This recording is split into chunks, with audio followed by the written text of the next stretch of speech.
of the golf course, which of course Mike managed to get hold of one to show the old greens. And I went to see old Kitty Clark with some pictures that I had seen. She said, "Oh, I knew your granddad." She said, "He was a marvellous chap." She said, I used to stay at Actrell's in the early days, and she said I had a great friend who was called Beryl, and no, Yvonne. That's right, Yvonne. And she said, "There's a boat in Actrell's yard which is called the Yvonne, and it's the one that David Niven used to use when he came down with his wife and family." And I said, "Oh gosh," I said, "so you knew the Yvonne and it was on that boat?" Because I got a picture of me. And she said, "Yes." She said, "In fact, it was we were staying there with Auntie Rose and Uncle Henry, and in the summer, and we were enticed aboard a German cutter that was out in the harbour, and it was a slaver, and they were taken and drugged with some other girls from St Helens and Bembridge, and they got as far as cows on this cutter with these people. When Henry Actrell and the rest of the older Actrells took after them and caught them up, and they caught them up at cows and rescued. Yeah, but Kitty was, of course, Johnny Clark's mother. But this was when she was about, I don't know, about 19, 20, 21, I suppose she would have been then. Well, she died last year. Did she die? Oh, yes. sorry. Yeah, well, she was in her 90s. Yeah. So she would have been sort of like in the 20s. But apparently in the 1920s there was a fair old slaver trade going on. You know, the Germans used to pick them up and take them to the Mediterranean. I mean, as late as that, you know, you think of this as sort of happening in the 19th And I said to her, "Well, that's awful." And she said, "No, it's marvellous." She said, "These Germans are gorgeous looking men, and they come ashore." And she said, "We were living in a village that was pretty dry, you know." And, she was quite a girl, wasn't she? Well, she was, and then there was, of course, old what's that name? Beryl's Kay's friend that used to live over at Bembridge. She was been married about 3 or 4 times, and she had lived next door, a couple of doors away from Mandalay. Was it Huddleston? No, not Huddleston. There was some cause there. Jose Calls. Right.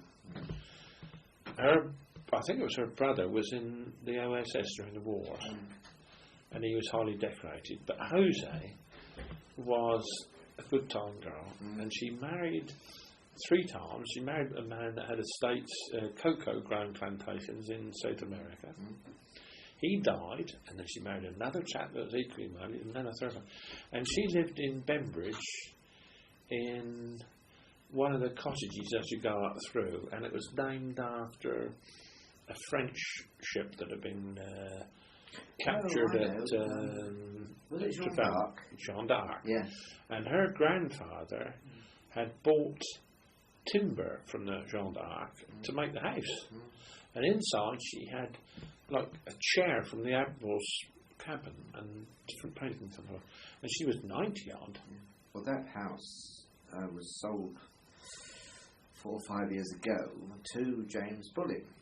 And there's a connection there between Catherine Gregory, who was related to these other people, and she was extremely upset when James started gutting that house. Well, you know, it had all the original timbers from this French warship, and they were built, or were left exposed, but you could see where the shape of the beam had been.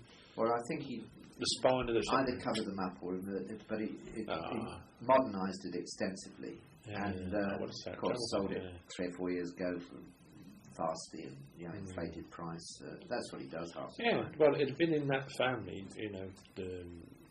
She was called Jose Calls at one stage, but she was Jose something else. Yeah, I think Catherine talks about this Jose. Yeah. She did a lady. I went and see with. Well, I have to go a bit further back.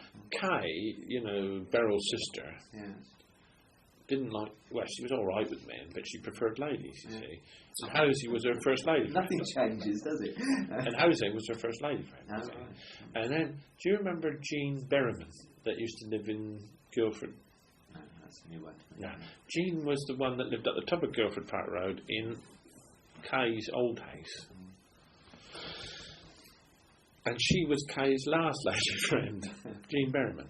And she lived next door to Beryl, you see. But Kay left her the house because she'd been a lady friend. So there was that on the same side as Beryl? Next door to Beryl. What was actually Guildford Park Camp, That's the house, Guildford, right. Yes. was where Jean lived, you see. But Jose Calls liked men, and she liked men with money. And my mother, that's why I said nothing changes. No, but when she was 16, she was a village prostitute in St Helens, you see.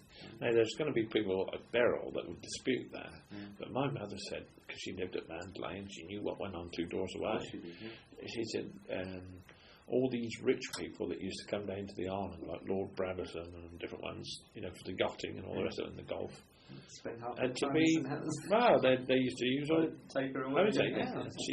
That's how she made her connections, and then got married and had the money, But I went to see her with Mike Axel's wife Kay, and she said, "I don't remember you."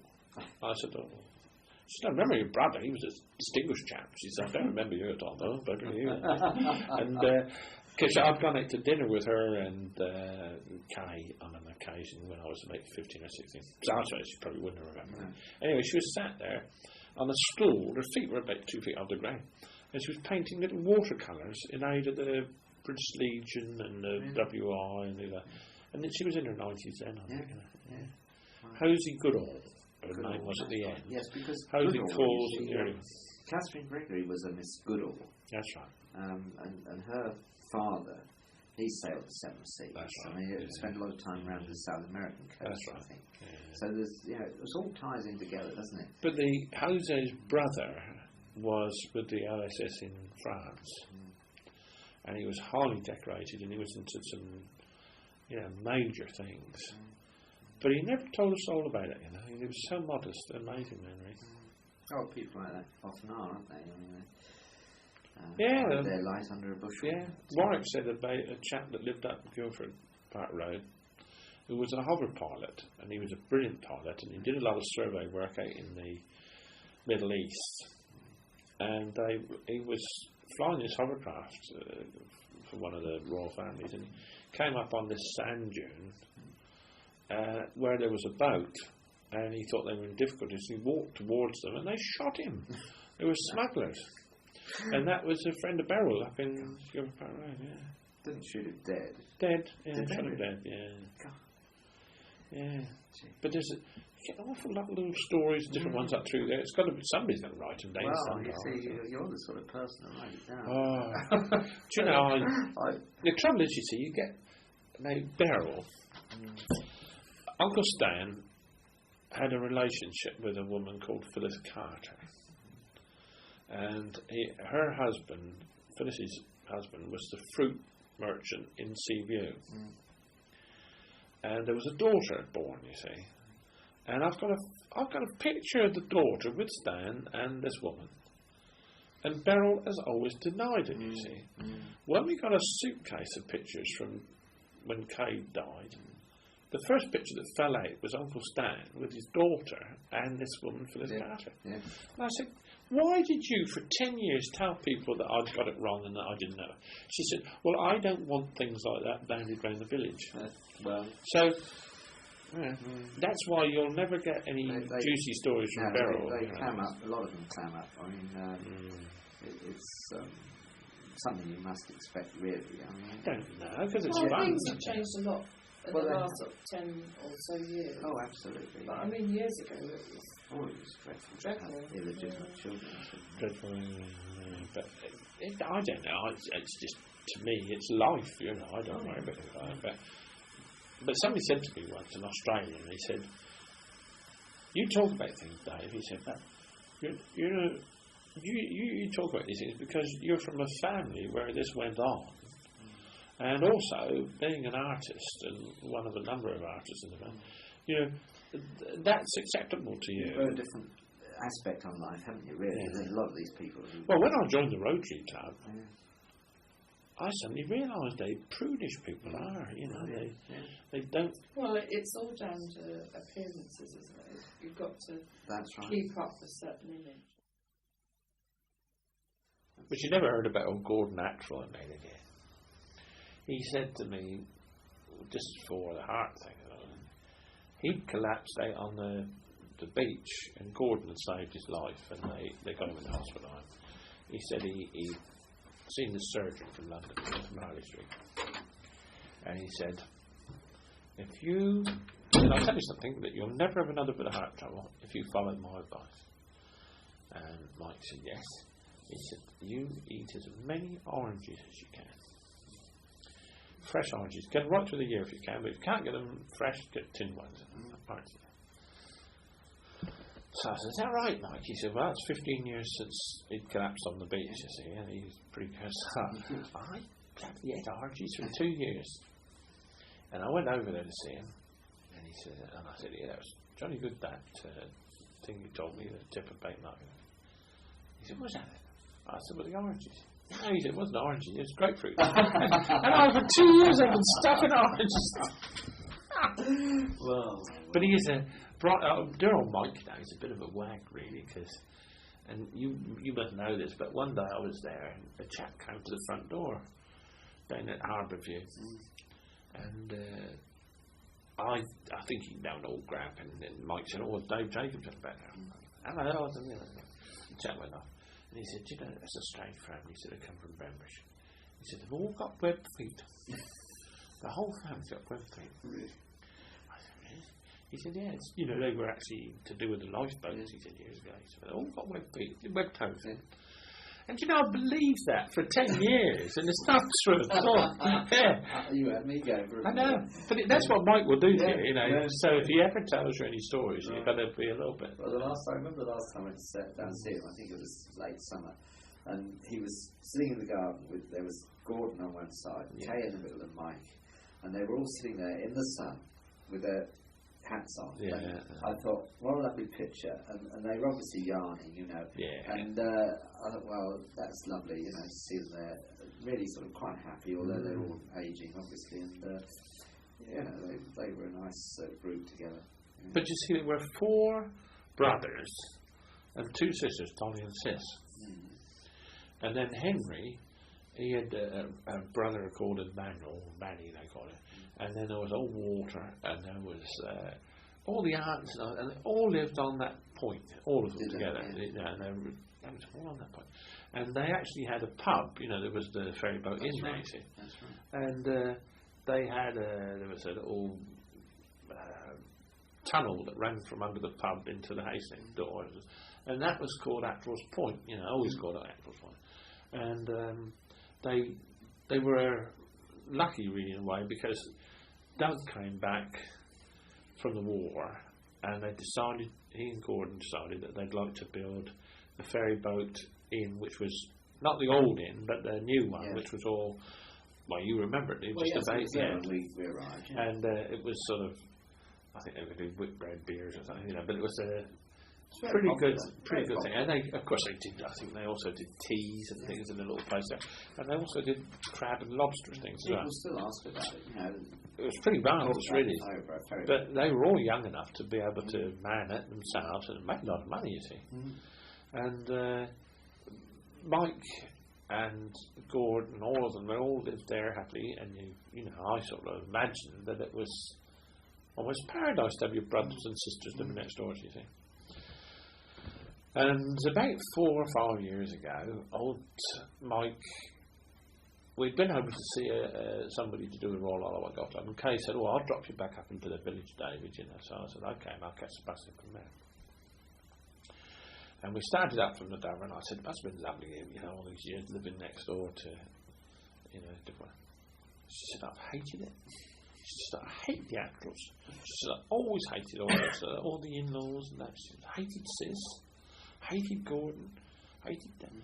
I said, oh, goodness gracious. She said, can't you imagine, David? She said, I lived next door to my mother and father-in-law all the time, the whole family. I said, I'm sorry, I thought you were probably happy with that. Oh no, she said, my family came from Bembridge and they weren't laid over. She said, but I had to tolerate all the actors. And you know, all the poison came out. Kay has hated it. The last 40 odd years she's hated it. Well, it's 50 years, I mean. She said she really didn't like it at all. She didn't like it. And even dear old sis that I don't know since I was a little bit 2 or 3 years old. She couldn't stand seeing it. Isn't that amazing? Yeah. That does she was the most easy guy. Well, Gordon, he's the easiest going chap you'll ever find. But she, isn't it strange that you just... Because you see the son, I mean, now is carrying on the business, isn't he? Well, you've got 2 boys. One lives up in the village. Does he? Yeah. And the other one lives over... Well, he did live over at Chow, because there's the daughter that comes down from London has got a summer house at Chow. But the 2 boys... one married a girl who, when I went over on one occasion, had a beard. Poor girl had some terrible thing, and they didn't think she'd be able to have children, but she had a full set. You know, this girl. And I said to Mike about it, and he said, yeah, poor girl, you know, it's to do with some sort of hormone thing, and, you know, I don't think she'd be able to have children. Anyway, they piled injections into her, and she had a little boy. They call him Ben. No, not Ben. Dan. And that Dan is the one that will probably inherit everything then one day. Can only be about 8 or 9. But the 2 boys they said to Pete, when Dad goes, we're not going to do this for a couple £100 a week. We're going to flog the lot. Well, it's not surprising. And the actual profits have gone down over recent years. You know, they still do odd boats for Peter J. and what's that woman in Seaview, Virginia Bottom. They still do look to their yachts and do things. But Gordon said to me, "There's no money out." It's not what it used to be. Nah. It's all. Because you see, the other part alongside there, what do they call it? Woodnuts Yard. Yeah. And that's all been sold recently, or at least worth a lot of money. Yeah. And that's all coming up for development. They're ready soon. In fact, that big old shed with the domed roof, that I think will come down very shortly.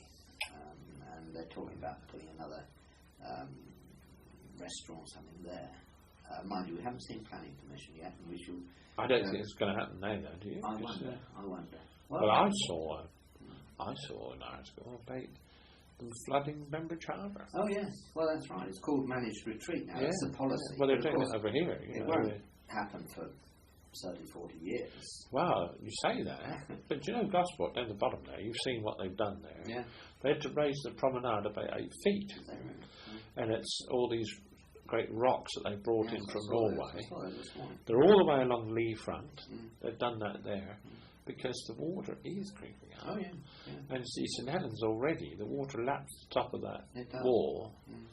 Once it breaches, that Dover is going to be underwater totally. And they can't find enough money. You're talking about millions. Well, to... you say that, but I mean, it's all a question of debate at the moment. They are talking about reversing that policy, and now they're going to go for the other thing, which is hold the line.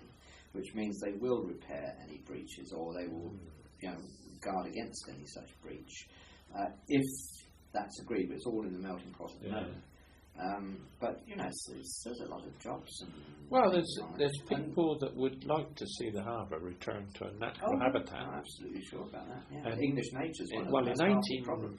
If you read that book on Bembridge Past and Present, that chap De Boulay, that's right. He said about 2 egrets. Nesting, I think you had a couple of few years back, didn't you? And he put his pen down, went off, and came back. He said, "I've just shot the 4 egrets." But you had on the Dover there, you had all the most wonderful wildlife, and that chap Balfour, in a way, didn't do any favour to the village, blocking off that tide or thing that went up to Brading meant there was never enough water coming back down to keep it dredged. Yeah. So Balfour really didn't help things too much. I put my washing up. Oh, did it rain? Oh.